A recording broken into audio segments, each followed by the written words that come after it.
Madonai patiešām ir ar ko lepoties. Šāda pārliecība rodas klātesot Madonas novadas sporta laureātā, kas nu jau tapis par tradīciju. Atskatoties uz iepriekšējās sezonas sasniegumiem, kopumā tika pasniegtas 102 balvas, taču ir sasniegumi, ar kuriem jo īpaši lepoties. Gribētos izcelt pasaules čempionāta rollerslēpošanā uzvarētāju Lindu Kabarkalēju, kura pirmo reizi kļuva par pasaules junioru čempioni, arī mūsu basketbolistu Zigmāru Raimo, kurš ieguva Eiropas kausā zelta medaļas un patreiz gatavojas Olimpisko spēļu kvalifikācijai 3x3 basketbolā. Mūsu dižais spēkavīrs Didzis Zariņš, kurš Ķīnā izcīnīja pirmo vietu pasaules kausa posmā. Un, protams, arī par distanču slēpotājiem, par šāvējiem ir ar ko lepoties, tiks pasniegtas pavisam 12 balvas par sasniegumiem starptautiskajās sacensībās. Viena no balvām spēkavīram Didzim Zariņam, kurš šobrīd pieņēmis lēmumu beigt savas aktīvās sporta gaitas. Gandrīz visi kontinenti izbraukāti,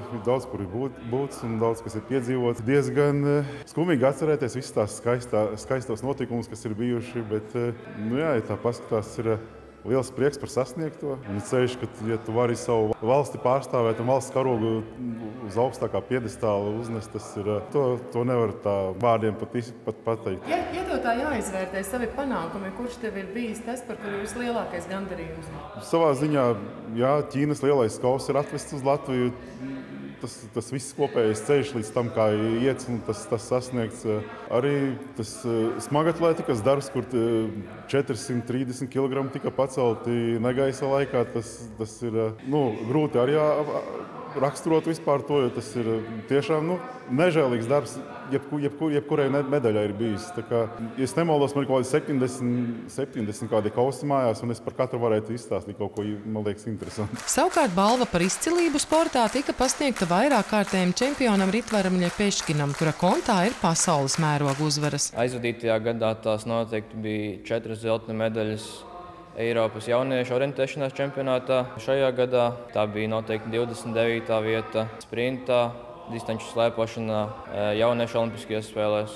Gribētu sekmīgi startēt vēl pasaules junioru čempionātā. Man vēl 2 gadi priekšā šajā grupā. Šogad startēju tikai sprintā, jo bija jādodas uz Koreju pārstāvēt distanču slēpošanā Latviju. Līdztekus sportistiem, treneriem un komandām godināta tika arī aktīvākā pārvalde, šoreiz ērgļi un sporta veterāni. Taču vislielākās ovācijas atskanēja pasniedzot balvu par mūža ieguldījumu ilgadējiem Cesvainas vidusskolas sporta skolotājiem un Madonas bērnu un jaunatnes vieglatlētikas trenerim Zigmāram Gulbim.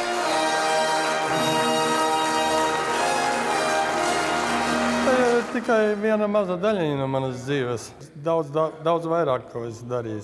Tas ir organizatoriskais darbs. Ne tikai Latvijā, bet arī ārpus Latvijas. Es pārstāvēju esmu Latviju, Eiropā, Ziemeļvalstu konferencē un tam līdzīgi. Palīdzējis organizēt sporta skolotāju asociāciju, skolu sporta federāciju.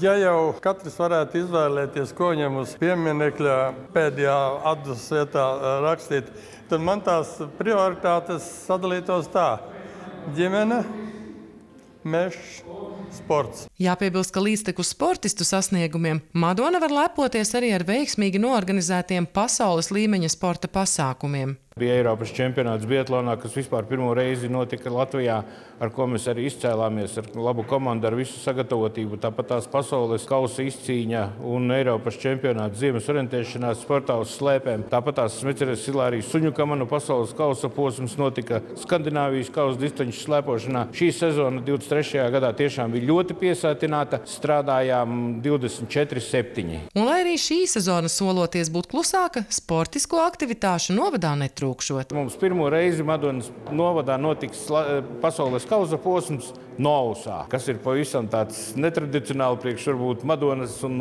Latvijas arī. Protams, arī pasaules kausa izcīņa rollerslēpošanā un, protams, šie tautas pasākumi gan slēpojumi, kurš šodien notika, gan arī stirnubuks būs pie mums. Mums būs arī motocrossi, enduro. Mēs kartingā brauksim un skriesim, leksim, metīsim un darīsim visu iespējamo, lai joprojām Madonas novada vārds izskan visā Latvijā, ka mēs esam viena no labākajām pašvaldībām sportā. Sandra Zariņa, Inders Krieviņš, RTV.